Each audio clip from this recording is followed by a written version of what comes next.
నేను కష్టపడి ఈ స్థాయికి వచ్చానేమో. ప్రతి ఏడాది సంక్రాంతి వస్తే చాలు. ఏదో ఒక వివాదాన్ని లేవనెత్తుతూ నాపై ట్రోల్ చేయడం కొన్ని వెబ్‌సైట్స్‌కి పరిపాటైపోయింది. 7, 8 ఏళ్ల నుంచి ఇదే తంతు. నిన్నటి హనుమాన్ ప్రీ రిలీజ్ ఫంక్షన్‌లో చిరంజీవి గారు ఈ థియేటర్ల వ్యవహారంపై ఎంతో పాజిటివ్‌గా మాట్లాడారు. సమస్యను ఎలా పరిష్కరించాలో దిల్ రాజుకు తెలుసు.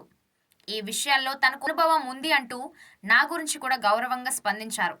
ఆ మాటల్ని వేరే విధంగా మార్చి 2 ప్రముఖ వెబ్‌సైట్లు పిచ్చిరాతలు రాశాయి. మీ వెబ్‌సైట్ రేటింగ్ పెంచుకోవడానికి వేరే వాళ్ళను ఎందుకు బలి చేస్తున్నారు అంటే దిల్‌రాజు ఏం రియాక్ట్ అవ్వడు, సర్దుకొని పోతాడు అనుకుంటున్నారా? తాట తీస్తా అంటూ ప్రముఖ నిర్మాత దిల్‌రాజు హెచ్చరిక జారీ చేశారు. తన గురించి అవాస్తవాలు రాశారంటూ 2 వెబ్‌సైట్లపై ఆంధ్రజ్యోతి కాదు దిల్‌రాజు ఘాటైన వ్యాఖ్యలు చేశారు.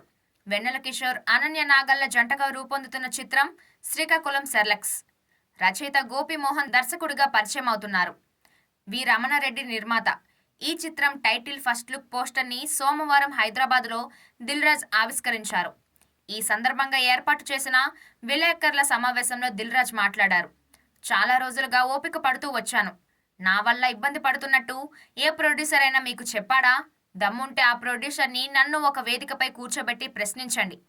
వ్యాపారపరంగా వచ్చే సమస్యల్ని అడ్వాంటేజ్గా తీసుకొని నన్ను బ్లేమ్ చేయడానికి వెబ్‌సైట్లని, యూట్యూబ్ ఛానల్స్ని కొందరు వాడుకుంటున్నారు.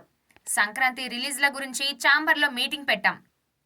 థియేటర్ల కొరత రాకూడదని నిర్మాతను రిక్వెస్ట్ చేసి రవితేజ గారి సినిమాను సంక్రాంతి నుంచి పక్కకు జరిపాం. ఇది ఎంత కష్టమైన పనో తెలుసా?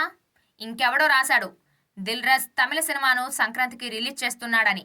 ఎవడు చెప్పాడ్రా నేను రిలీజ్ చేస్తున్నానని? నీ దగ్గర రుజువు ఉందా?